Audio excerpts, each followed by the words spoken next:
And with that being said, it is my great pleasure and honor to introduce our final keynote speaker of this year's conference.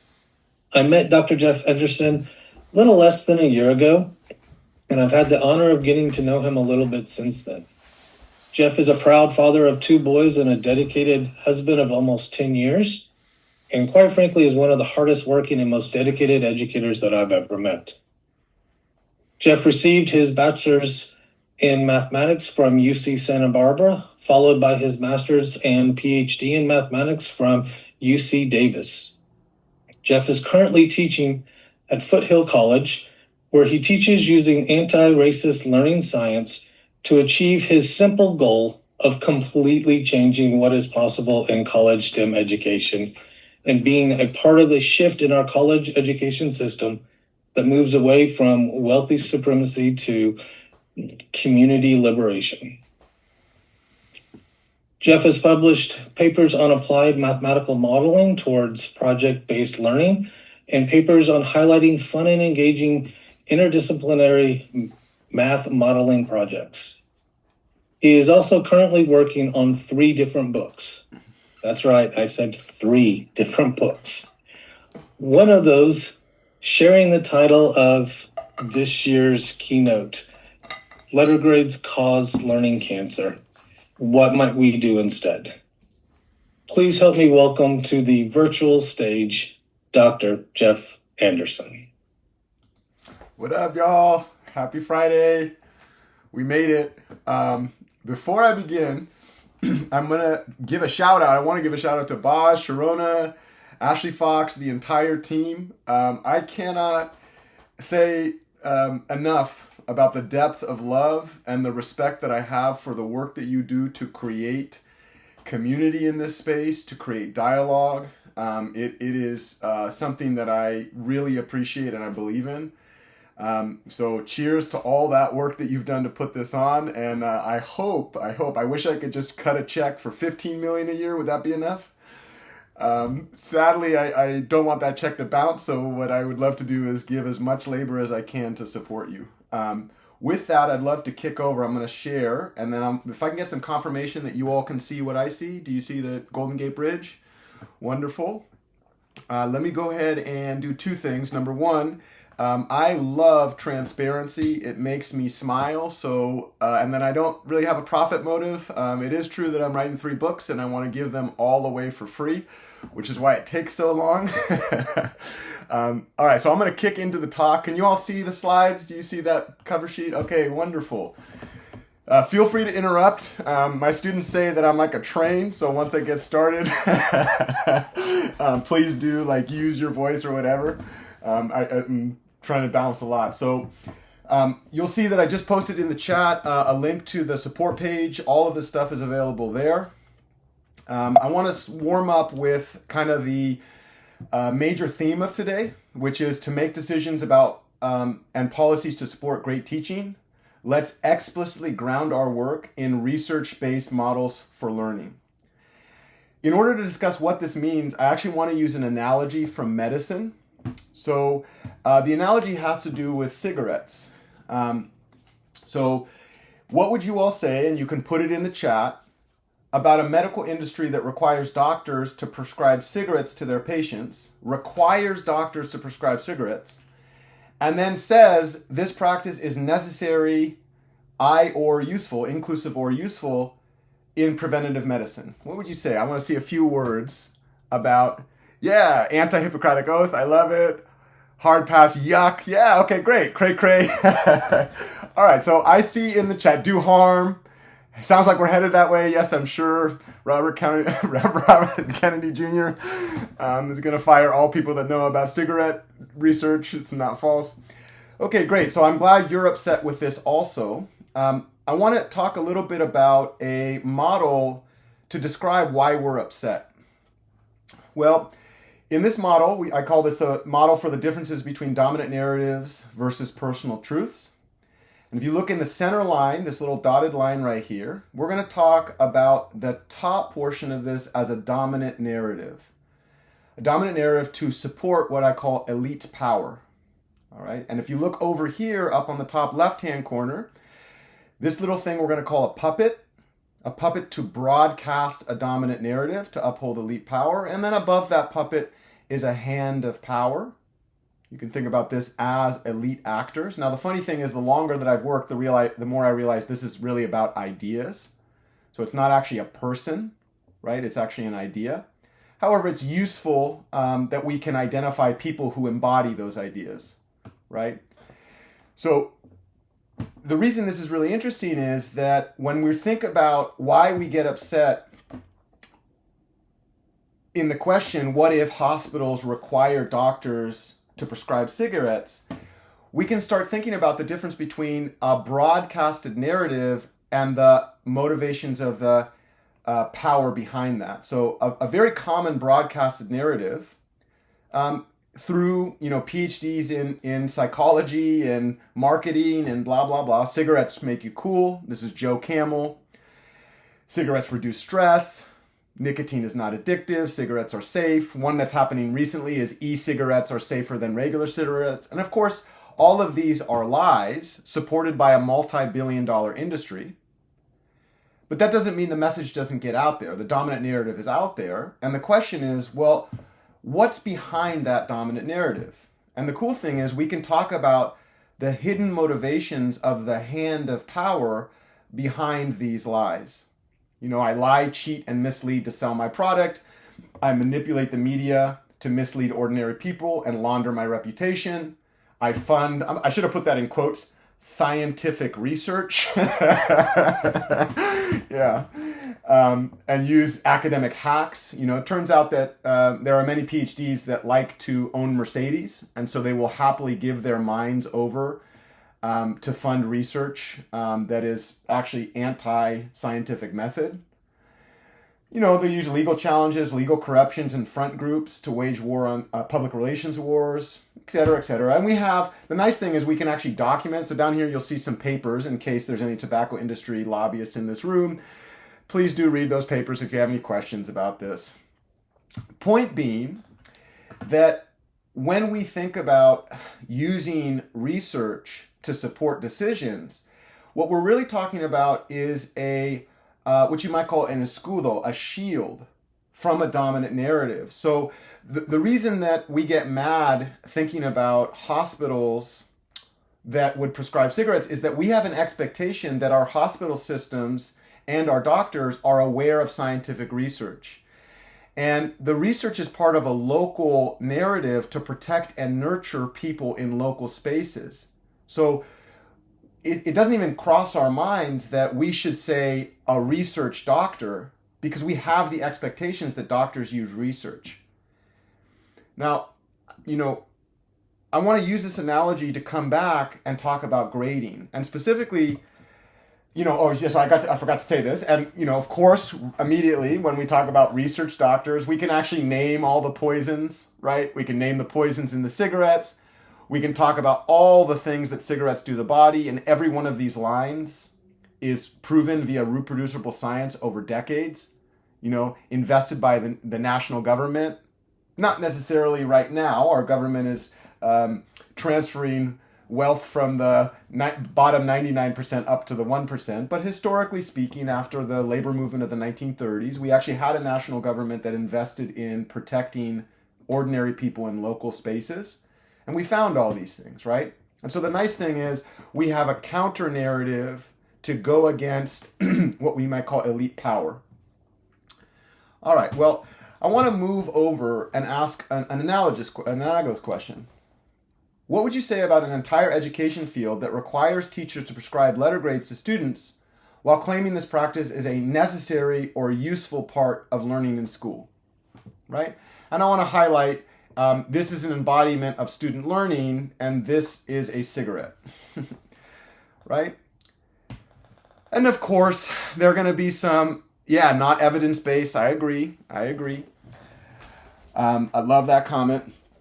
I want to, in this analogy, I want to talk about some dominant narratives. Yeah, rigor, right. Turns out we can demolish these dominant narratives through research, and I'm going to share some ideas with you about how to do that today. But one of the dominant narratives a lot of the dominant narratives about grading, grades measure learning, Grades motivate students. A grades represent excellence. The question is at what? What are you excellent at when you get an A grade? Grades are very important. But behind those narratives, I want to highlight some much more malicious thoughts. One of which is the hand of power uses legal corruption to decrease taxes. When you have lower taxes, it means less money to school. When you have less money to school, it means fewer teachers. When you have fewer teachers, it has more students per teacher. When that happens, you have to replace authentic dialogue with mechanisms of manipulation and control, because it turns out managing the learning needs of 30 students simultaneously, some of whom have autism, is actually really, really hard, right? So what we do is we replace the good work, we take hard questions and replace them with cheap answers. Now, of course, not only do they want to spend less in taxes, they also want us to be part of the training mechanism for compliant employees. One of the best things for people who own businesses is that their employees do hard things without asking hard questions. Do what I tell you and don't challenge my power. In addition, of course, we might design an education system where people fight against each other, because employees who feel solidarity with each other might form unions, and unions might hold people like Elon Musk to account, and that is the biggest sin of all. God forbid you would have to be accountable to the people that make you profits. Well, another way to say that is, let's have a financial interest where ordinary people fight each other. What are grades designed to do? Only, out of 10 people, 1 A, everyone else is below that, and then A gives you access to elite spaces. In other words, this is a process by which we enforce artificial scarcity. And I just want to give a shout out to all my beautiful teachers in the room. Let's be really honest. Great teachers are a threat to power, right? So from the standpoint of the hand of power, one of the best things they can do is kill great teachers. This is why I have heart pain. It's why I have insomnia. It's why so many of us struggle. Because when great teachers do their work well, the hand of power is delegitimized, because the people in the nation, ordinary people, can challenge that power. And I would call out the hypocrisy. How funny that they want to kill great teachers, except for the ones that teach their own children. How amazing. It's like Doge, right? They found all government inefficiencies except in the SpaceX contracts. How interesting. I wonder why that is. All right. Well, point of this is I want to say some research-based results. Turns out we've had over 100 years. I learned this from Sharona and Bosley. I thought it was only 70 years, but apparently it's 100. Of research-based evidence that says grades do all of these things. They reduce students' interest in learning. They reduce students' preferences for challenging tasks. They reduce the quality of student thinking. These are all backed up by the same science, the same scientific evidence that proves that cigarettes cause cancer. These research studies were reproduced at places like Harvard, MIT, Stanford, R1 institutions, primary undergraduate institutions. Now, the issue is that with a really, really good marketing team, the hand of power can take our mind off of this. Why is it that our teaching training programs don't teach any of this? Well, it's kind of related to the reason why people can graduate from high school and never take a finance class. And what I want to say is, what I want to suggest that we do is stop being on the defensive. How many of us have tried new stuff in our school and then some administrator says, I don't know that we should do alternative grading because it's different. Well, what I want to, instead of trying to react and saying we need more research, we don't need more research. We have all the research in the thing. What I would say is, well, let me ask you, administrator, what would you say about a hospital system that prescribes cigarettes to patients? Would you want to be part of the hospital system that requires doctors to do that? And then wait for their answer. Okay. And if they say, no, I don't want to prescribe cigarettes to cancer, then I would say, are you aware of the 100+ years of research that documents that letter grades do to student learning what cigarettes do to the human body? Because when you're challenging my professionalism, when you're challenging my skill, what you're really saying is, I want you to discount your knowledge about research. So in other words, let's stop doing this thing where we have to justify science. Let's invite other people to get aware of it and ask them questions about why they don't know about it yet. But and then there's a whole conversation we'll have later about how to do that well with our power that we have there.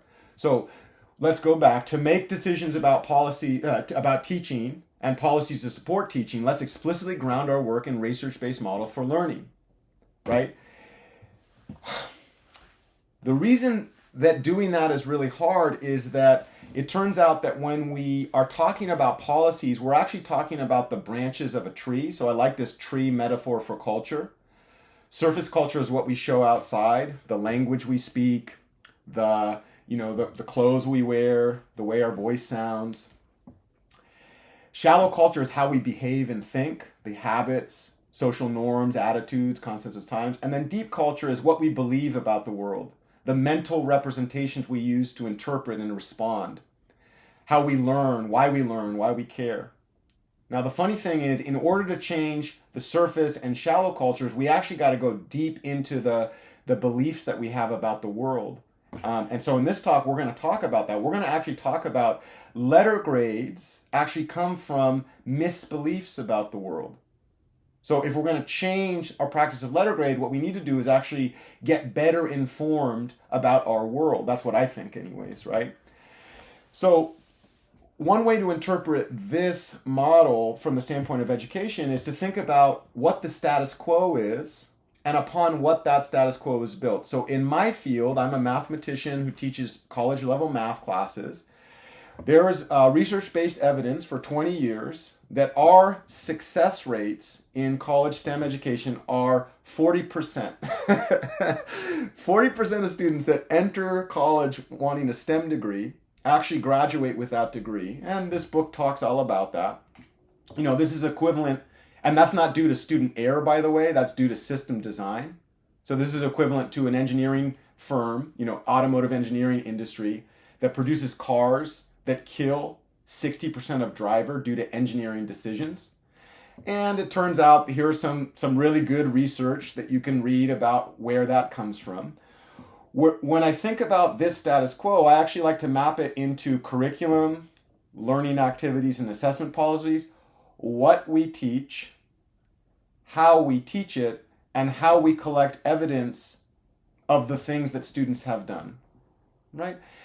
Turns out that these things are based on local, state, and national policies, education codes, classroom funding formulas, tax policies, voting policies, legal corruption, legislative capture. So when you're in a room with 40 students, and on Wednesday of this week, I worked from 4 a.m. to 9 p.m. and I think I went pee twice. Right?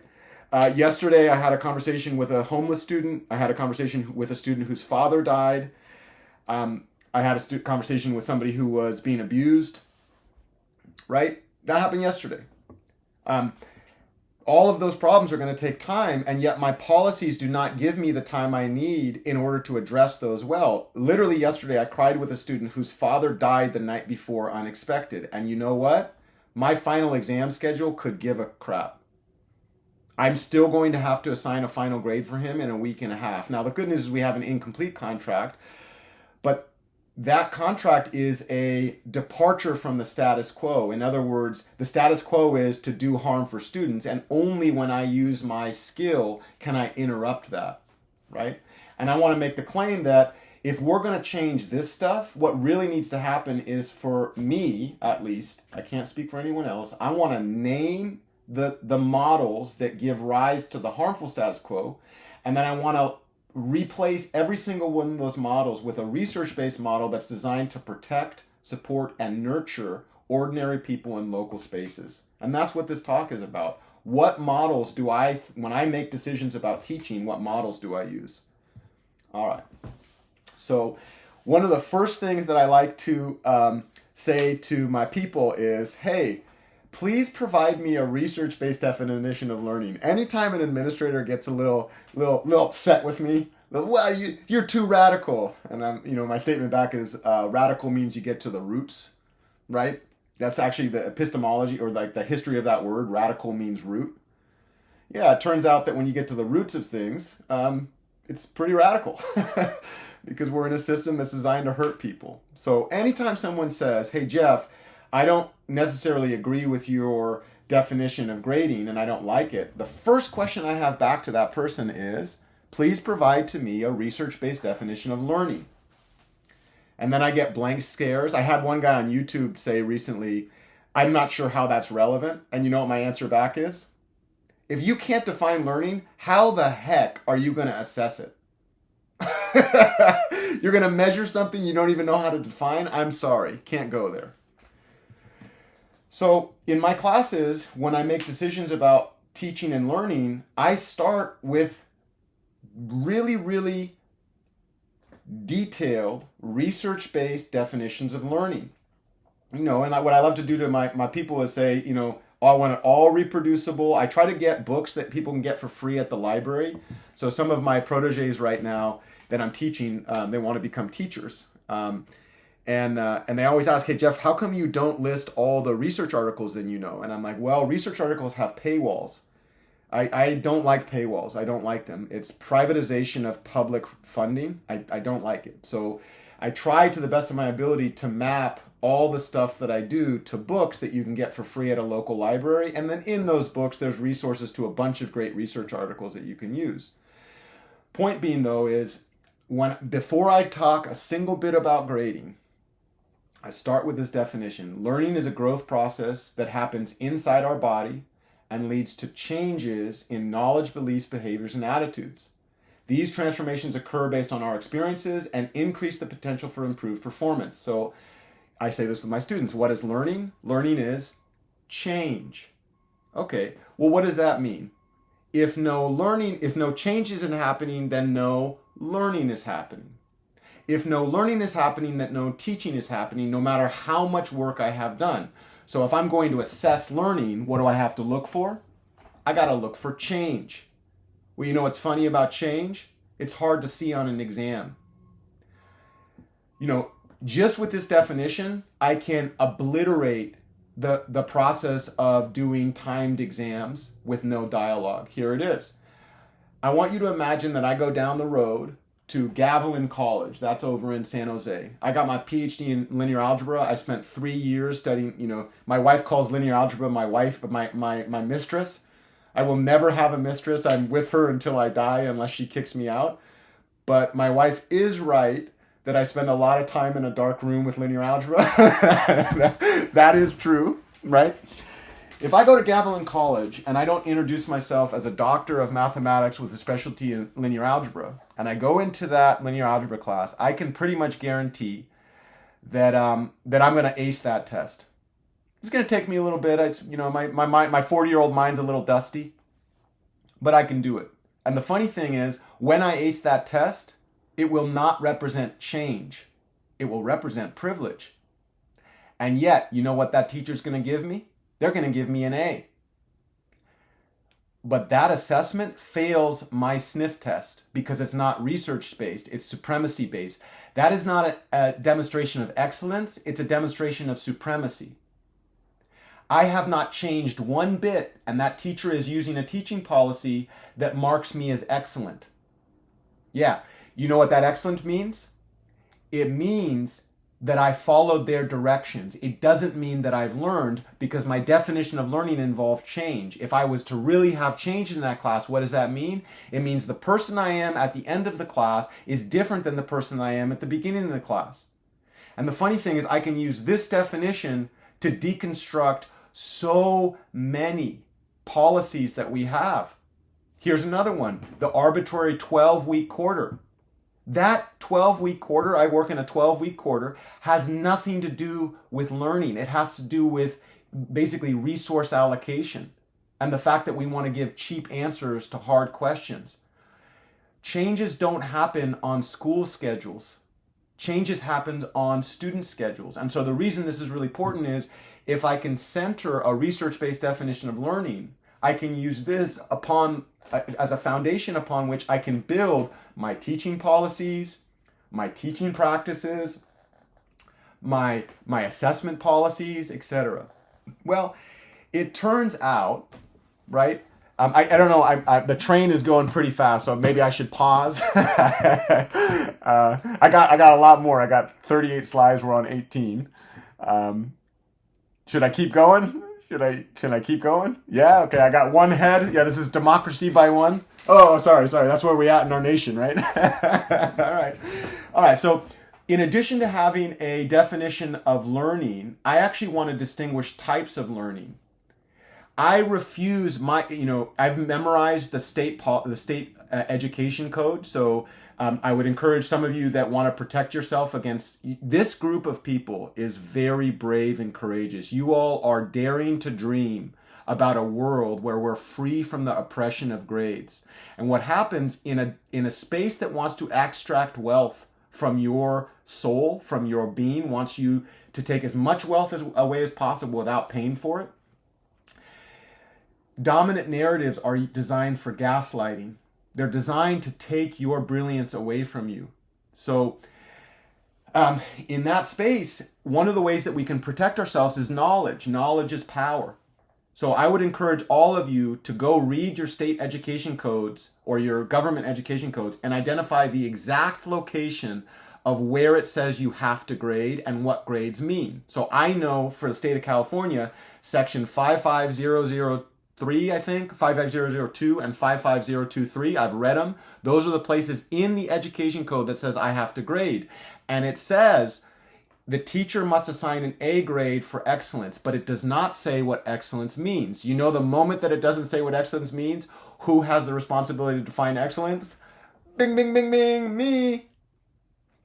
And the cool thing is, I'm a big boy. I can read books about what excellence are. So it turns out that we have something called the science of learning and the science of expertise.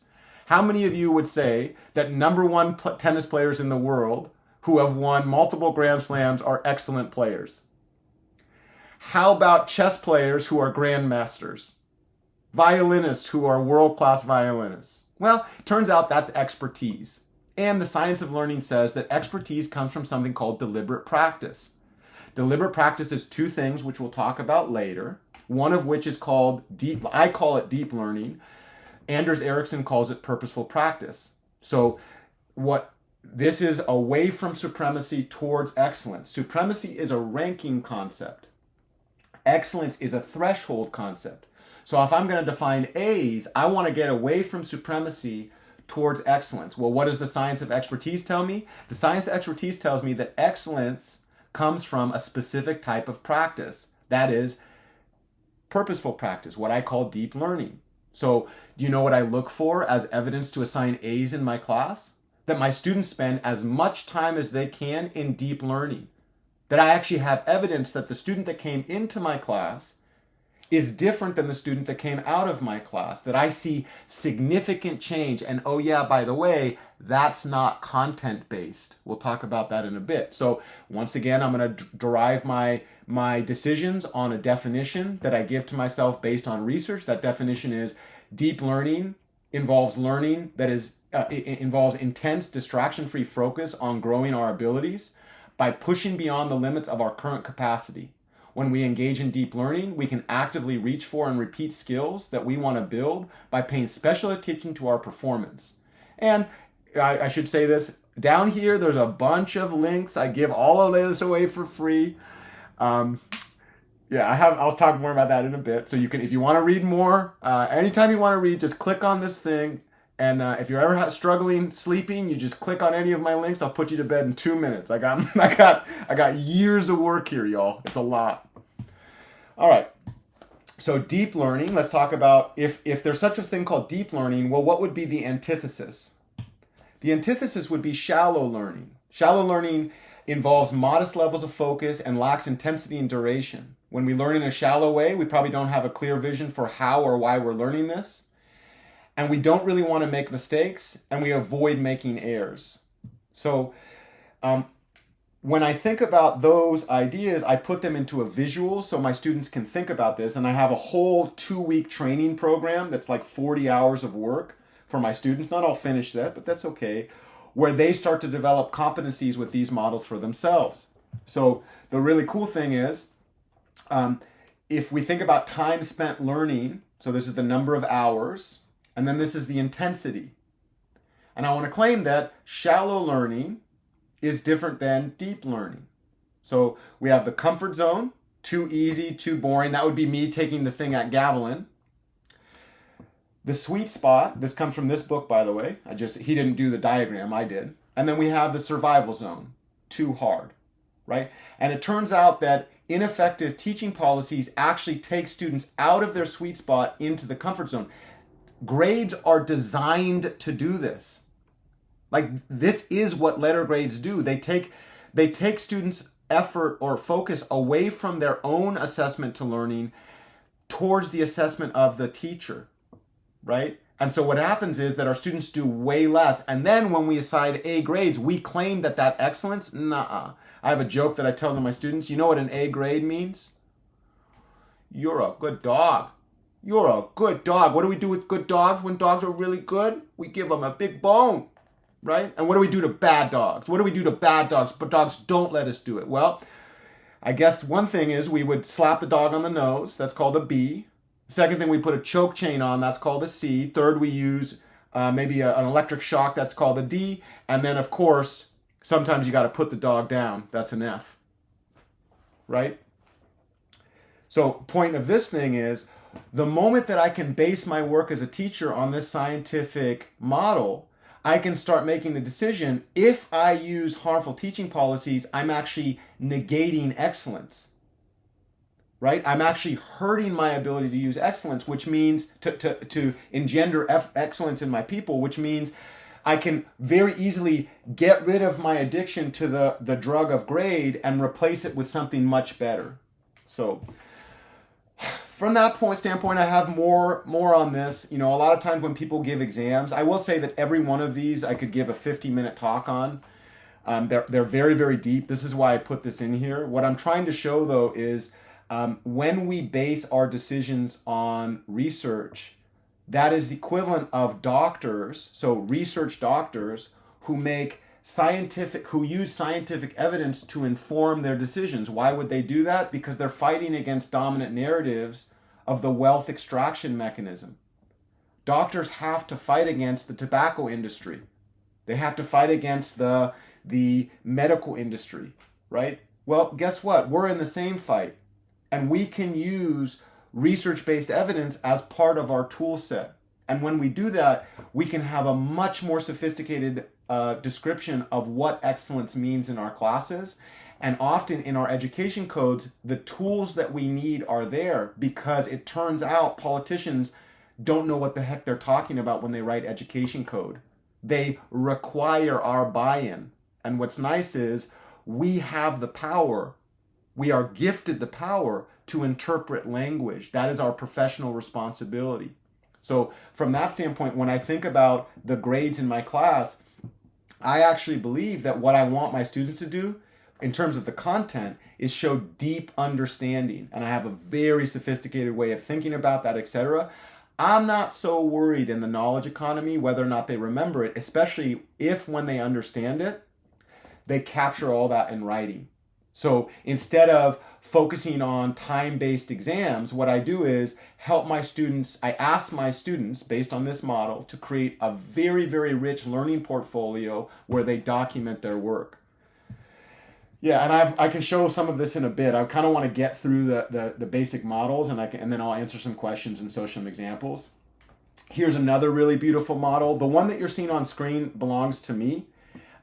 I based it on work that's in this book. The work that he does, LD Fink does in this book, is what I would call teacher-centered, and this one is called learner-centered.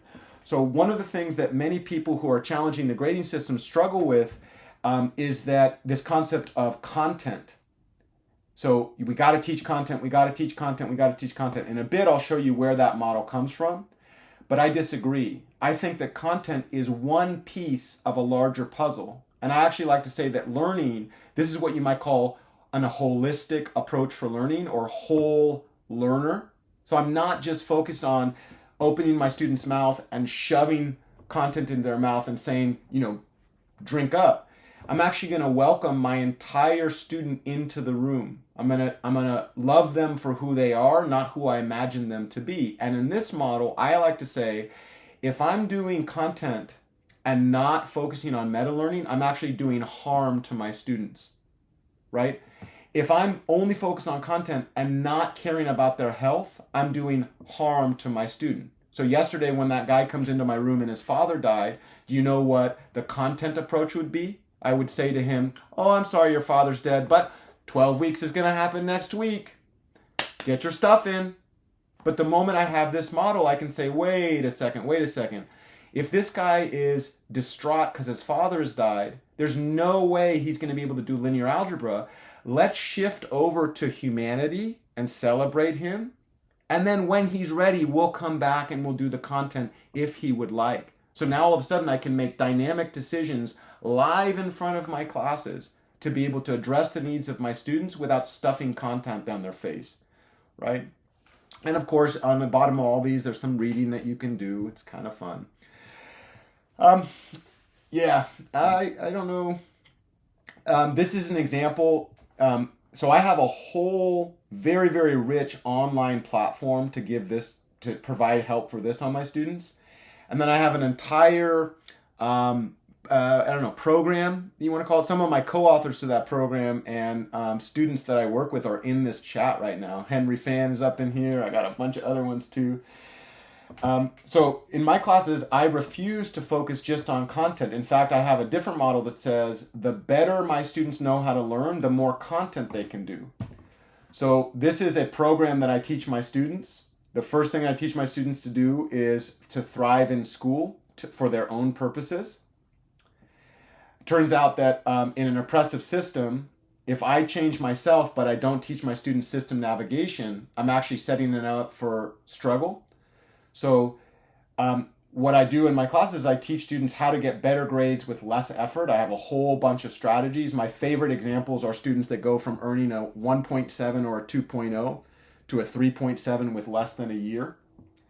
I also have students this morning, I have students that I teach how to make tens of thousands of dollars in scholarship money. We'll talk about that.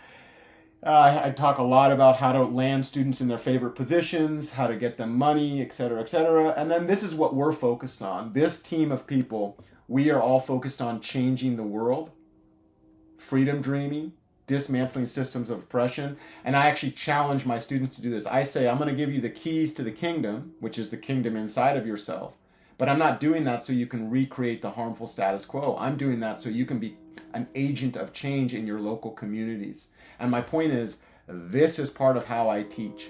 And it's grounded in research science, and I can justify all of it. And what happens once I have that, knowledge is power. I will not be bullied by people who are trying to extract wealth from me and my community because I know more about it than they do. Yeah, and then I can also, like, there's a whole, it turns out that, So, from this standpoint, one of the things that I would do now, all of this, everything that we just saw is my answer to one question: what is learning? Right? And it turns out that I don't project my answer to that question on my students. I actually allow my students to develop their own answers so that no longer are we working against each other, but we're actually working with each other. So my students become little local experts in learning science, and then they use that to help themselves. All right, so the second question that I like to ask is, well, how do we motivate students? And again, I'm going to call out the reality that the current answer to that question is to give cheap answers to good questions. That's a really good question. When a student comes into my class and says, why the hell am I here and what am I doing and why is the sacrifice worth it? Great question. Do you know what my school and my state would have me say back? None of that matters. Do what I say or I'll hurt you. That's a cheap answer to a hard question. This is also a cheap answer to a hard question because it's a dominant narrative. What we say to our students is, the reason you should work really hard is if you finish my class and do what I tell you, then you're going to earn your degree. If you earn your degree, you'll get compensated in a job, then you'll have money, then you're going to be okay. But the funny thing is, this is the academic equivalent of Russian roulette. You ready? All right, Russian roulette, I take a 6-shooter gun, I take 5 bullets out, And then I put the gun to my head and I start pulling the trigger. And you know what I would say out loud? That game helps me stay alive. You know why? Because statistically speaking, when I do that 5 times out of 6, I'm going to stay alive. Right? Same thing's true here. This narrative is a statistical narrative. Right? How many of our students finish their degrees and don't get hired? But then we lie. We use a statistical lie. We say, oh, yeah. Statistically speaking, you're going to get hired. Therefore, college has things. And they know it. Students know this deep in their heart that they're playing Russian roulette. And then what we're supposed to do is enforce that. And I disagree. I think this is, and the funny thing is, I can have my students completely contradict themselves within seconds. So I do this thing. This is part of the motivation thing. So I say to my students, how many of you, why are you here? Be honest with me. Why are you really here? And they say, to get a degree. And I say, really? If I promise you to get a degree, if you got your degree, you would be homeless, unemployed, and destitute. Would you still want your degree? And then they say no. And right there's the lie. Because if you said to me, hey, Jeff, in order for you to protect your family, you have to be homeless, unemployed, and destitute. You know what I'd say? Who the hell are you and why are you threatening me? But assuming that was my only choice, I would do it in a second. Because I actually want that thing. And so what happens is students are not actually, these are all dominant narratives. What students are really here in our classes for is this. And the problem is this dominant narrative is not a guarantee. It's a game of Russian roulette. So what I say is, and moreover, the mechanisms by which we enforce this dominant narrative are provably harmful. I talked with Sharona and Bosley about this. Letter grades, the mechanism by which we allow students to go from one step to the next, are based on worldviews that do harm to people. And what I say is, instead of doing those, so if you're interested in this, please go check out those podcast interviews. You can read these books. You can get more about that there. But I actually want to replace that dominant narrative with a much better narrative that's good for students. So what I say with my students is, in order to motivate you, 1, I'm going to help you name the harm in the current system. And then 2, we're going to replace that with a much better version of learning. So in particular, one of the goals that I want to help my students do is to really create content expertise and transferable skills. And in order to do that, I'm going to help them build what I call strong learning habits with a focus on deliberate practice. We're going to develop multiple sources of intrinsic motivation rather than extrinsic motivation, which I'll show in a second. And we're going to help my students cultivate belief in themselves, right? And those are all things that my students control, by the way. Then that's input goals. Those are things that students directly control. For the output goals, stuff that is out in the world that they don't control, what I say is we're going to use the economic model where you combine transferable skills with your ability to teach yourself anything you want to know at the highest levels that you want to go. And then let's figure out what problems you want to solve and what you need to do to solve those problems. I'm going to claim to my students, hey, by the way, if you learn how to solve problems for other people, you will always have options for financial compensation, right? This is the model I want to work with. So the really cool thing about that is learning habits, in order to do deep learning, they have to have intrinsic motivation. And I like to say, here's another research-based model. You ready? Grading is extrinsic motivation. It's why it doesn't work. What a grade does is say, do what I want you to do, and if you don't, I'm going to hurt you and your family. That is not based in trust. That is based in manipulation and control. So what I'm going to do is I'm going to replace that component with deep love and trust. I'm going to have my students develop multiple sources of intrinsic motivation. And this over here, this book is this. I like to say that Daniel Pink is a white man that doesn't know he's white. He says that intrinsic motivation is purpose, mastery, and autonomy. And I say that's only part of it. It's also community and spite. And the reason that purpose, mastery, and autonomy are incomplete. When my mother-in-law or my father-in-law was on his deathbed, he had dementia and he didn't want any woman to change his diaper. So guess who got to change his diaper? And I was proud to do it. I was hands deep in what was inside that diaper. I was being peed on, etc. Do you think at that moment I said, the hundreds of hours that I'm spending with my Srego is my life's purpose? Nuh-uh. But you know what? I would do it all again in a minute because he's part of my community. And there's times that we do very, very hard things for long periods of time, not because it is our self-purpose, it's our self-actualized, it's because we're part of a larger community. And so I think Daniel Pink got this. It's a partial answer. He has a partial answer to the question. Community also does this. And then what Spite says is, not all people in the world are here to help us. It turns out that there are people in this world that would love to hurt us for their benefit. And if we're not ready for that, if we're not ready to respond to those harms, we're going to be hurt by that. So what I say to my student is, I want you to be ready to tap into all 5 sources of intrinsic motivation as part of the work we do. And guess what's true? In my classes, I use this to guide my learning. In addition to getting them conscious of the harmful underpinnings of the current system, we also replace it with something much better. This goes into this process once again, like I'm actually building this curriculum in. And then, the last question. So the first question was, what was learning? The second question is, how do you motivate student? And the third question is, what is assessment? So I know I want to give can I go for 3 more minutes and then I'll kind of stop, right? So what I'd say is, once I have definitions of what is learning and how do we motivate students, then I can start talking about how do I measure what I'm doing. So I like to distinguish between assessment and feedback. I say that assessment is our attempt to collect evidence of learning. Well, what is learning? Learning is change. So if I create a test where I'm not looking for evidence of prior knowledge, then I'm not actually measuring change. What I'm measuring is compliance or privilege. That means that I am upholding a system of supremacy, which means that my work is not based on research, it's based on dominant narratives. If, on the other hand, I give my students a chance to demonstrate change over a long period of time, well, that aligns with my definition of learning, and then I can get on that train. I can get behind that practice.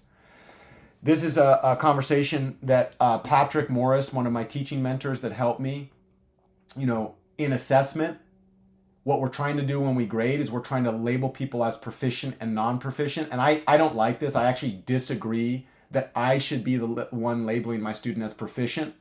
My favorite thing to say is let the student figure out when they're proficient by the outcomes of their own effort. So my whole job is to help students achieve their goals. And then I ask my students, how will you know when it's working? And you know what's cool about that? They don't need me to answer that question. They can answer it for themselves because they can look at their output. They can look at their strategies. They can compare them. And when their strategies gets them their output, that means they're proficient.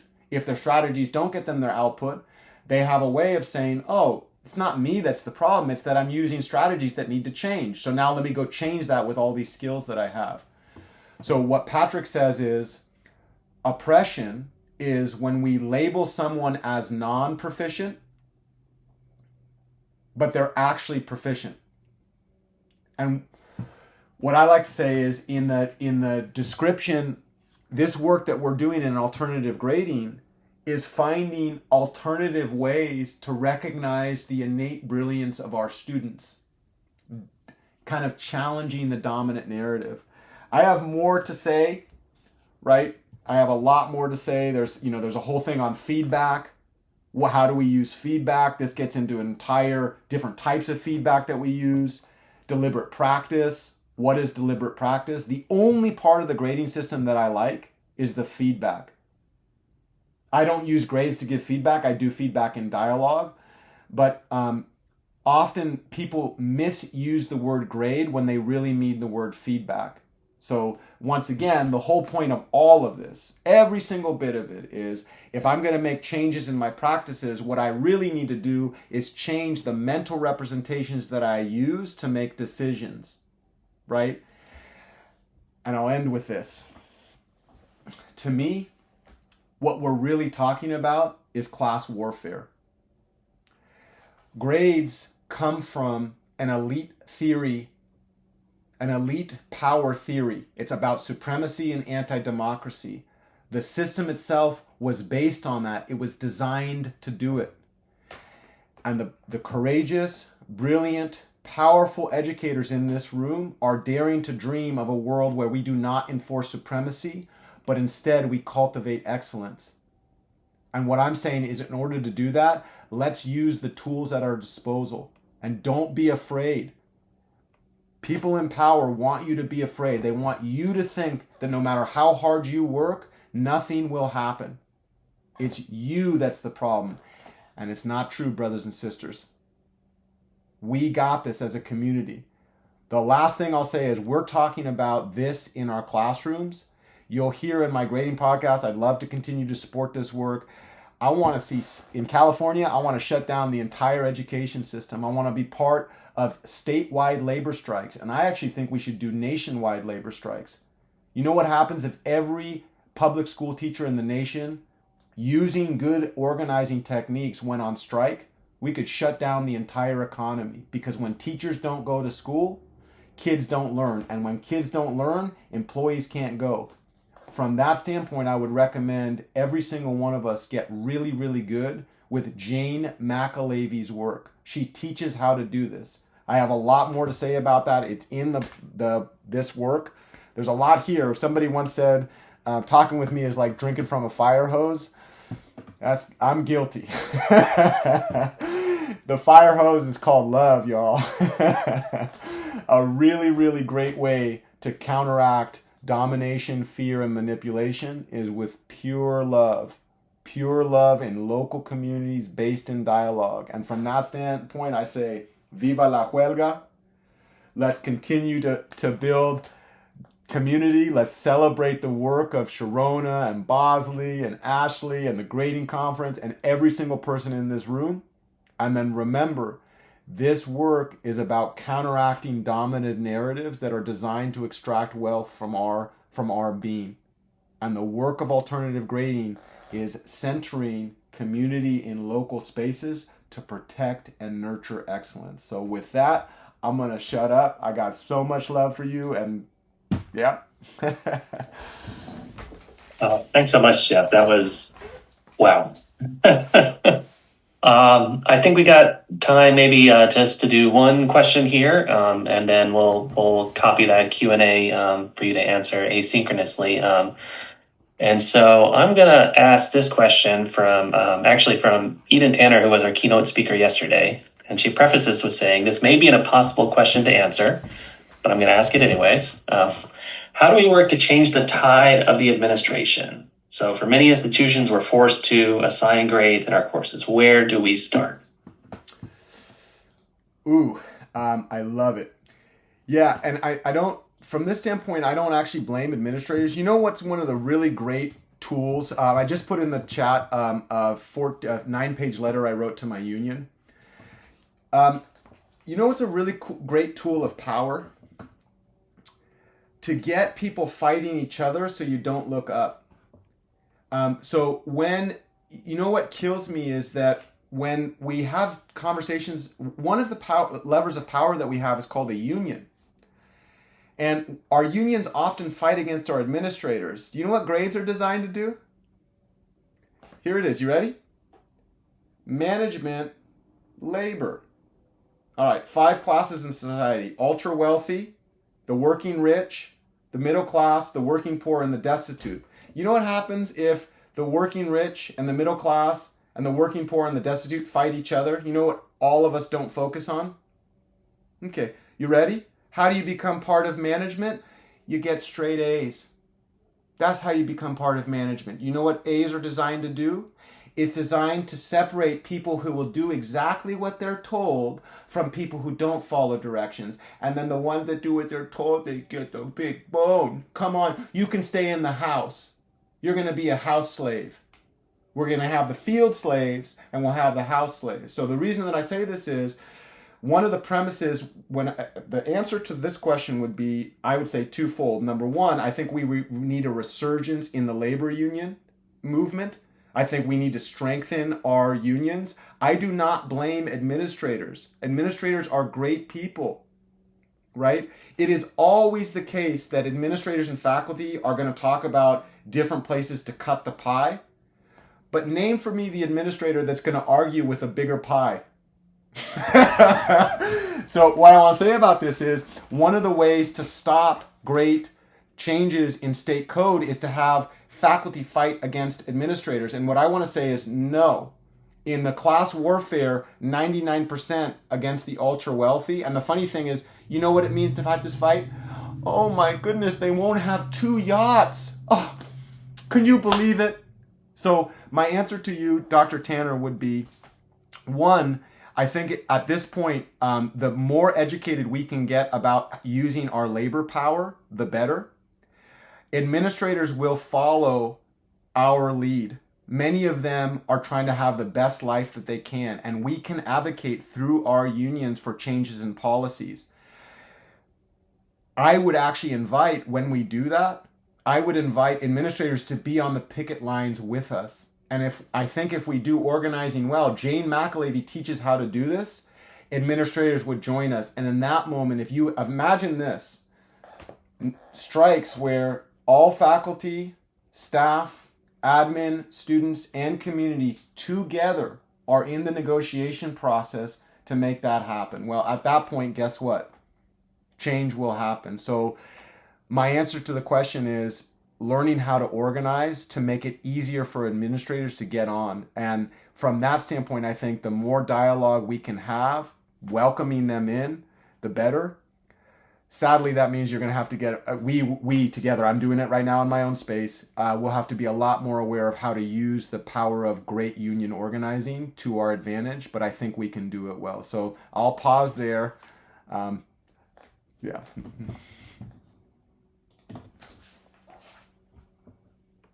Awesome. So we are 4 minutes over time, so that might be a good place to leave it. So thanks so much, Jeff. That was amazing.